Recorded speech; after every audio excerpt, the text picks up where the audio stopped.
অনূর্ধ্ব-19 থেকে জাতীয় দলের সুযোগ পাওয়ার ক্ষেত্রে সবচেয়ে বেশি এগিয়ে বাংলাদেশি ক্রিকেটাররা। সংখ্যার হিসেবে বাংলাদেশ জাতীয় দলে খেলা ক্রিকেটারদের 41% উঠে আসেন অনূর্ধ্ব-19 দল থেকে, যেখানে সাউথ আফ্রিকার মোট ক্রিকেটারের মাত্র 18% ক্রিকেটার উঠে আসেন অনূর্ধ্ব-19 দল থেকে। অস্ট্রেলিয়া, ভারত এবং ইংল্যান্ড দলের ক্ষেত্রে এই সংখ্যা যথাক্রমে 20, 27 এবং 28%।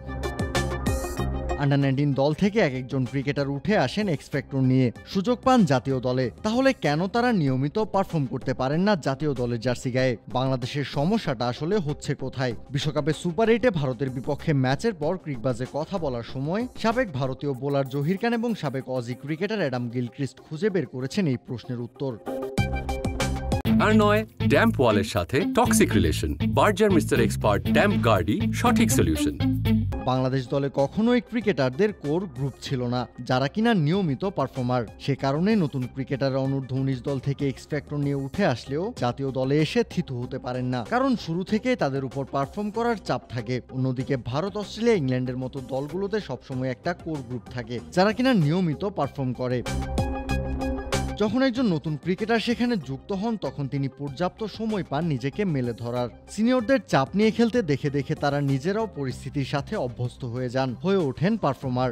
ভারত, ইংল্যান্ড, অস্ট্রেলিয়া সবসময় ক্রিকেটারদের একটা কোর গ্রুপ রাখতে সক্ষম এবং ধীরে ধীরে দলে তরুণ ক্রিকেটারদের অন্তর্ভুক্ত করে। আমি মনে করি ক্রিকেটের একটা ফাউন্ডেশন যেটার ভেতর দিয়ে গিয়ে ক্রিকেটাররা গড়ে উঠবে। আমরাও তরুণদের খেলার সুযোগ দিতে পছন্দ করি, তবে ব্যালেন্স থাকাটা জরুরি। আমি নিশ্চিত বাংলাদেশও একটা রাস্তা খুঁজে বের করবে ক্রিকেটে আরও বেশি প্রতিদ্বন্দ্বিতা বাড়াতে। বাংলাদেশ দলের দুই অভিজ্ঞ ক্রিকেটার সাকিবের বয়স 37, রিয়াদ পা দিয়েছেন 38-এ। তারা কি পেরেছেন তরুণদের ঠিকঠাক বার্তাটা দিতে? বাংলাদেশ যে একটা ট্রানজিশন পিরিয়ডের মধ্য দিয়ে যাচ্ছে সেখানে তাদের অবদানটাই বাকি। জহির খানের মতে বাংলাদেশ কখনোই সেটেলড বা স্থিতিশীল দল ছিল না।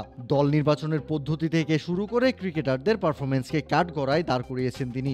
যারা দলের সুযোগ পাচ্ছে তারা সেই সুযোগটা কাজে লাগাতে পারছে না, নিজেদের জায়গা পাকাপোক্ত করতে পারছে না। আপনি যখন বড় দলগুলোর দিকে তাকাবেন তখন দেখবেন ক্রিকেটাররা পারফরমেন্সের ভিত্তিতে দীর্ঘদিন ধরে খেলছে। তারাই দলের মানসিকতা কেমন হবে সেটা ঠিক করছে, যেটা বাংলাদেশ দলে নাই।